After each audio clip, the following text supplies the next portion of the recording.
আমাদের প্রিয় নেতা বিএনপির একটি চেয়ারম্যান তারেক রহমান 31 দফা তিনি বিএনপি থেকে তিনি ঘোষণা করেছেন, সেটা ইতিমধ্যে দেশে বিদেশে আন্তর্জাতিকভাবে সেটা সমাদৃত হয়েছে, এটা গ্রহণযোগ্য হয়েছে, সর্বমহলে সেটা অ্যাকসেপ্ট করেছে যে 31 দফা বাংলাদেশের স্বাধীনতা উত্তর কোনো রাজনৈতিক দল কোনো সরকার 31 দফা রাষ্ট্র সংস্কারে 31 দফা কোনো রাষ্ট্র সংস্কারের সুনির্দিষ্ট কোনো রূপরেখা অতীতে কোনো সরকার বা দল অতীতে দিতে তারা ব্যর্থ হয়েছে, একমাত্র বিএনপির পক্ষে দেওয়া সম্ভব হয়েছে 31 দফা। সেটা বিএনপি অনেক বড় যে উদারতা দেখিয়েছে, দুবারের বেশি প্রধানমন্ত্রী থাকার পরপর দুবারে থাকবে না, এটা অতীতে কোনো সরকার দিতে পারেন নাই। এবং দেখেছেন জাতীয় সরকারের কথা বলেছেন এবং দ্বিকক্ষ বিশিষ্ট পার্লামেন্টের কথা বলেছেন, অতীতে কোনো সরকার বলে নাই। আপনি 31 দফাটা যদি পরে দেখেন, সেই 31 দফার মধ্যে আপনারা দেখবেন যে 31 দফাটা যে রাষ্ট্রের মুক্তির সনদ, সেই 31 দফার মধ্যে সেখানে কিন্তু বিএনপির কোনো কথা লেখা নাই। এই দেশের জনগণের অধিকার আদায়ের কথা, জনগণ কি চায় সেই কথা বলেছে। আওয়ামী লীগ কি দিতে পেরেছে? 16 বছর তারা লুটপাট করেছে, দুর্নীতি করেছে, দলীয়করণ করেছে, দেশের সম্পদ বিদেশে পাচার করেছে, 27 লক্ষ কোটি টাকা বিদেশে পাচার করেছে, 18 লক্ষ কোটি টাকা বৈদেশিক ঋণের দায় চাপিয়ে দিয়েছে।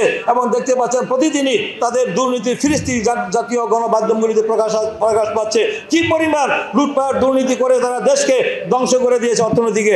তাই এই সরকারের কাছে জনগণের প্রত্যাশা যে অতি দ্রুত সময়ের মধ্যেই আপনারা এই সংস্কার শেষ করে আপনার যে সংস্কার কথা বলতে চান শেষ করে দ্রুত নির্বাচন দেন। 6 মাসের বেশি লাগার কথা না, তো দ্রুত আপনারা আগামী 2025 শেষে 2026-এর প্রথমের কথা বলছেন, সে সুনির্দিষ্টভাবে তারা আপনারা বলেন নাই। সেখানে জনগণ কি চায়?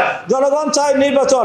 তারা চায় যে অনতিবিলম্বে একটি অবাধ সুষ্ঠু নির্বাচনের মাধ্যমে জনগণের সরকার প্রতিষ্ঠা হবে এবং সংবিধানের আমাদের যে সংবিধানের সাথে অনুচ্ছেদে রয়েছে এই রাষ্ট্রের এই ভূখণ্ডের মালিক দেশের জনগণ। তাই জনগণ দীর্ঘদিন যাবৎ ভোটাধিকার থেকে বঞ্চিত হয়েছে। এই ভোটাধিকারের জন্য আমরা আন্দোলন করেছি, লড়াই করেছি নিরপেক্ষ অধীনে নির্বাচনের জন্য। আবার যদি আমরা এই অন্তর্বর্তীকালীন সরকারের যে মানুষের আকাঙ্ক্ষার প্রত্যাশা, এই যে 1,500-এরও বেশি আমাদের যে জীবন দিয়েছে, বিএনপির 400-এরও বেশি নেতাকর্মীকে জীবন দিতে হয়েছে এই শুধু 4 মাসেই। আর দীর্ঘ 16 বছরের আন্দোলনে 60 লক্ষ মামলা হয়েছে এবং আমাদের প্রায় 1400-এরও বেশি ইলিয়াস আলী চৌধুরী আলম সহ 1400-এরও বেশি গুম হয়েছে। 3000-এর বেশি আমাদের নেতাকর্মীদেরকে এক্সট্রা জুডিশিয়াল কিলিং, বিচার বহির্ভূত হত্যাকাণ্ড আমাদের করা হয়েছে। এবং দেখেছেন কিভাবে সাজা দিয়ে অন্যায় অত্যাচার নিপীড়ন নির্যাতন করে বিএনপি পরিবারকে, বেগম খালেদা জিয়া, তারেক রহমানকে তার রাজনীতি থেকে চিরতরে বিচ্ছিন্ন করার জন্য, তারা রাজনীতি থেকে দূরে সরে রাখার জন্য অনেক চক্রান্ত ষড়যন্ত্র করেছে। এখনো সেই ষড়যন্ত্র অব্যাহত রয়েছে, এখনো মাইনাস ষড়যন্ত্র তারা করছে। আমরা বিভিন্নভাবে শুনতে, দেশীয় আন্তর্জাতিক অনেক চক্রান্ত হচ্ছে, সেই চক্রান্তের ব্যাপারে আপনার সজাগ থাকতে হবে। কোনো চক্রান্ত ষড়যন্ত্র করে আমাদের এই অর্জিত এই বিজয়কে কোনো নস্যাৎ করার সুযোগ দেওয়া যাবে না। পতিত স্বৈরাচারে আবার আসার কোনো সুযোগ করে দেওয়া যাবে না। এবং তাদেরকে পতিত ফ্যাসিস্ট স্বৈরাচারী হাসিনার আওয়ামী লীগকে বাংলাদেশে রাজনীতি করার আর কোনো নৈতিক অধিকার নাই। তারা বাংলাদেশে রাজনীতি করতে পারবে না, করার অধিকার তাদেরকে জনগণ আর দিবে না।